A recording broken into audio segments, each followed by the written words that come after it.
যখন রাত শেষ হয়ে আলো ফোটে, যখন আজানের ধ্বনিতে জেগে ওঠে এই বরেন্দ্র ভূমি, তখন এই মাটি তাঁর যোগ্য সন্তানকে চিনে নেয়। দেখুন, পূব আকাশের এই সূর্যোদয় কেবল একটি নতুন দিনের শুরু নয়, এটি একটি নতুন প্রতিশ্রুতির নাম। যিনি দশকের পর দশক কাটিয়েছেন কঠিন শৃঙ্খলার ব্যারাকে, যার একটি আদেশে কেঁপে উঠত সীমান্ত, তিনি আজ নুয়ে পড়েছেন এই মাটির কাছে।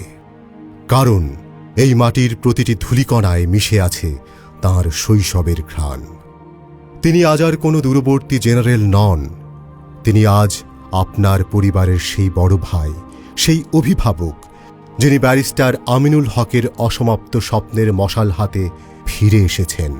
আজানের ওই পবিত্র ডাক যেমন শান্তির বার্তা আনে, তিনিও এসেছেন তানোর গোদাগাড়ির মানুষের জীবনে হারানো অধিকার আর শান্তি ফিরিয়ে দিতে। ভোরের এই শুদ্ধ আলোয় সাক্ষী থাকুক বরেন্দ্রর মাটি। জনতার অধিকার রক্ষায় আজ জেগে উঠেছেন এক অকুতভয় সিপাহ সালার। তিনি আর কেউ নন, আমাদের মাটির সন্তান, জনতার জেনারেল শরীফুদ্দীন।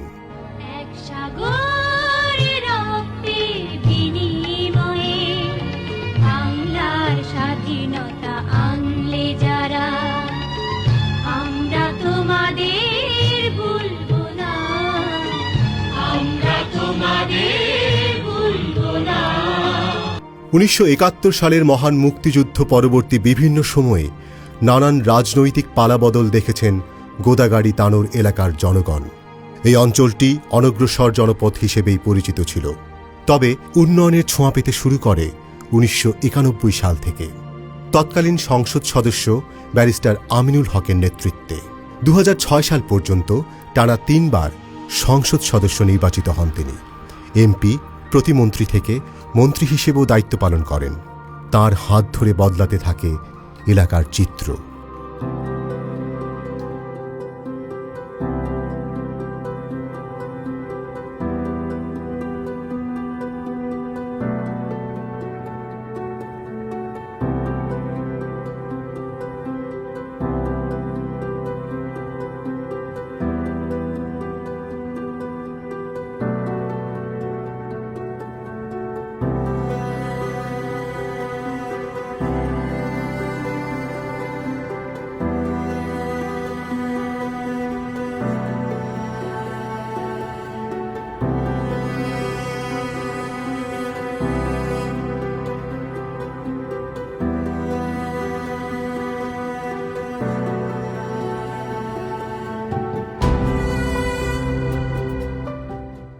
আমরা ব্যারিস্টার আমলে যা পেয়েছি, শেখ হাসিনার আমলে তা পাই নাই। শরীফুদ্দীন যেন তার ওই ব্যারিস্টারের মতোই আমাদেরকে দেখে। ২০১৯ সালে তার অকাল প্রয়াণে গোদাগাড়ি তানোর হয়ে ওঠে অভিভাবকহীন, জনগণ হারায় আশ্রয়ের ঠিকানা। ব্যারিস্টার আমিনুল হকের মৃত্যুর পর গোদাগাড়ি তানোরের জনগণের সেবার উদ্দেশ্যে এগিয়ে আসেন তাঁর ভাই অবসরপ্রাপ্ত মেজর জেনারেল শরীফুদ্দীন।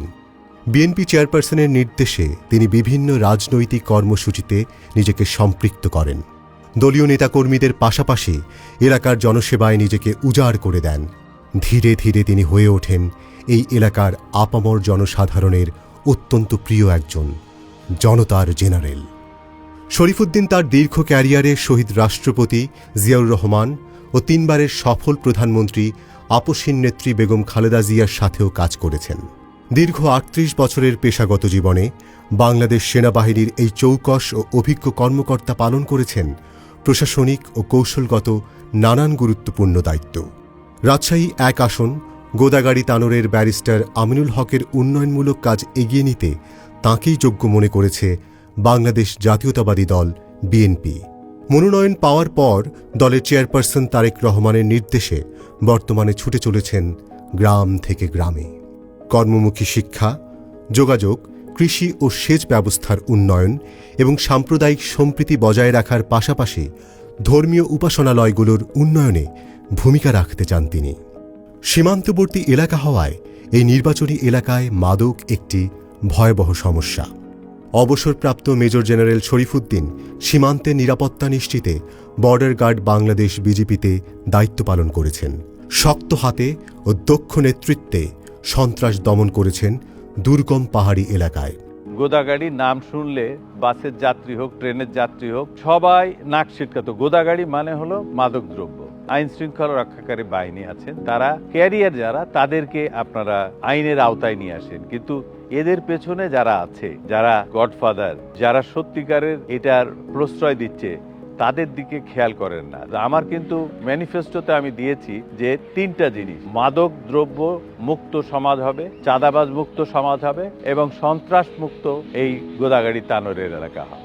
আমি বিডিআর এর ব্যাটালিয়ন কমান্ডার হিসাবে তখন জানতাম যে একটা পাখি এই বাংলাদেশ থেকে ভারতে যেতে পারবে না, এই বাংলাদেশে আসতে পারবে না। আমি জনপ্রতিনিধি হই এবং প্রশাসন যদি আমার সাথে থাকে, আমি ইনশাল্লাহ, যে আমার দল বলে কোনো কথা না, এই ব্যবসার সাথে জড়িত তাদের আমি উচ্ছেদ করব এবং এটাকে আবারও বলছি, একটা মাদক মুক্ত সমাজে পরিণত করব। নির্বাচনী এলাকায় কৃষি ভেটেরিনারি ইনস্টিটিউট প্রতিষ্ঠার পরিকল্পনা রয়েছে তাঁর। এবং আমাদের পরিকল্পনা আছে কৃষকদের জন্য কৃষক কার্ড দিয়ে, সেই কৃষক কার্ডের মাধ্যমে পানি পাবে, বীজ পাবে, কীটনাশক পাবে, সার পাবে। এটা যাতে আমরা বাস্তবায়ন করতে পারি, ইনশাআল্লাহ কৃষকরা তাদের 100% সাফল্য অর্জন করবে। আমরা খেটে খাওয়া মানুষ, গরিব দুঃখী মানুষ, আমরা চাই দেশে শান্তি শৃঙ্খলা ফিরে আসুক। আমরা এজন্যে নিয়ত করেছি যে এবার ধানের শীষ মার্কাকে ভোট দিয়ে জয়যুক্ত করব এবং আমরা শরীফ স্যারের সাথে সবসময়ের জন্য আছি, থাকবো।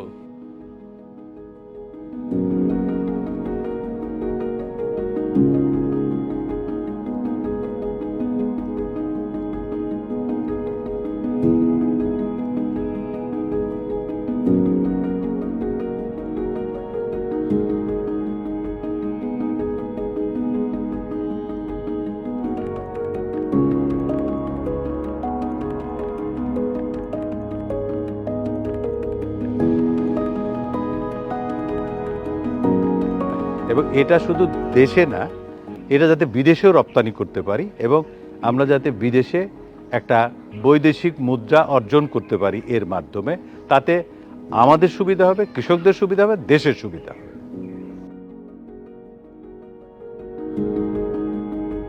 এই অঞ্চলের অনেকেই প্রবাসী রয়েছেন। তারা যেন দক্ষ জনশক্তি হয়ে বিদেশে যেতে পারেন, সেজন্য স্থাপন করতে চান কারিগরি ইনস্টিটিউট। এই জনপদে বর্ণাঢ্য সংস্কৃতি চর্চার ধারা যেন বজায় রাখা সম্ভব হয়, সেই পৃষ্ঠপোষকতা করবেন শরীফুদ্দিন। খেলাধুলার ব্যাপারে আমি আপনাদের আশ্বস্ত করতে চাই, গোদাগাড়ি তানোরবাসীকে, যে আমার যেটা পরিকল্পনা এবং আমি প্রতিশ্রুতি দিয়েছি, গোদাগাড়ি, মুন্ডমালা, কাকনহাট এবং তানোর, এই 4টা জায়গায় 4টা মিনি স্টেডিয়াম তৈরি হবে। দ্বিতীয়ত, আমাদের বিএনপির যে প্রতিশ্রুতি, যে খেলাধুলার মানটাকে উন্নত করার জন্য ক্লাস 4 থেকে খেলাধুলা একটা সাবজেক্ট হবে এবং প্রত্যেকটা শিক্ষা প্রতিষ্ঠানে একজন করে ক্রীড়া শিক্ষক থাকবে এবং প্রত্যেকটা থানায়, প্রত্যেকটা উপজেলায়, পৌরসভায় একজন করে ক্রীড়া অফিসার নিয়োগ করা হবে, যার মাধ্যমে আমরা প্রত্যন্ত অঞ্চল থেকে ক্রীড়ামোদী যারা আছে, ক্রীড়ার প্রতি যারা আগ্রহ আছে, তাদেরকে পিক আপ করতে পারি এবং তাদের এই সাফল্যটাকে ধরে রাখতে পারি এবং তারা যাতে পুরা জাতীয় পর্যায়ে এটা বিকাশ ঘটে। আমাদের বিভিন্ন ক্লাব আছে, সামাজিক ক্লাব আছে, খেলাধুলার ক্লাব আছে, আমাদের কমিউনিটি ক্লাব আছে। এইসব ক্লাবের কার্যক্রম একেবারেই বন্ধ ছিল। আমি চাইবো শুধু আমার এলাকা না, আমার এলাকাতে তো অবশ্যই এগুলো সব সচল করব। ক্লাবের সমস্ত কার্যক্রম আমি যদি জনপ্রতিনিধি হতে পারি, যথাস্থানে এটা তুলে ধরবো, যাতে এই ক্লাব, ক্রীড়া, কমিউনিটি ক্লাব যত কিছু আছে এগুলো যাতে কার্যকরী ভূমিকা রাখে।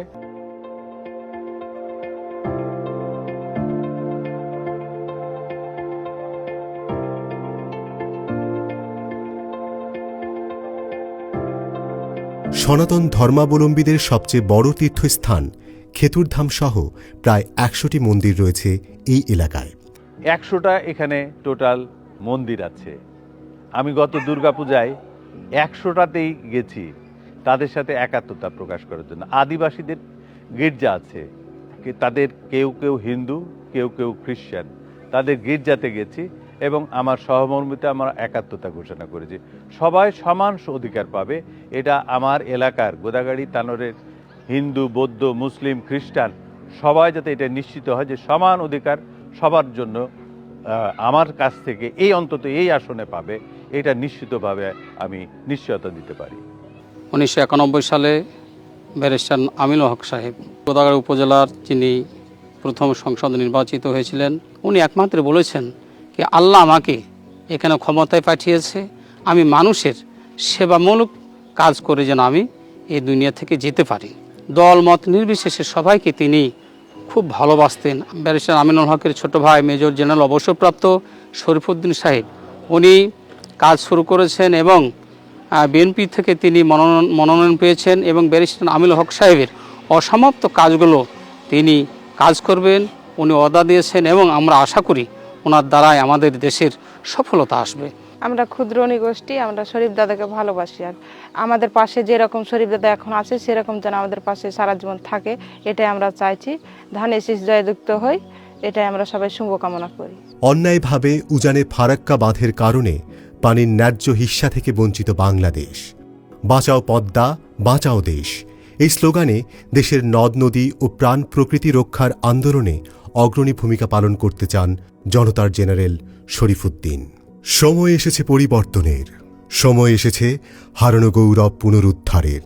তানোর গোদাগাড়ির প্রতিটি ঘরে ঘরে আজ নতুন আশার আলো।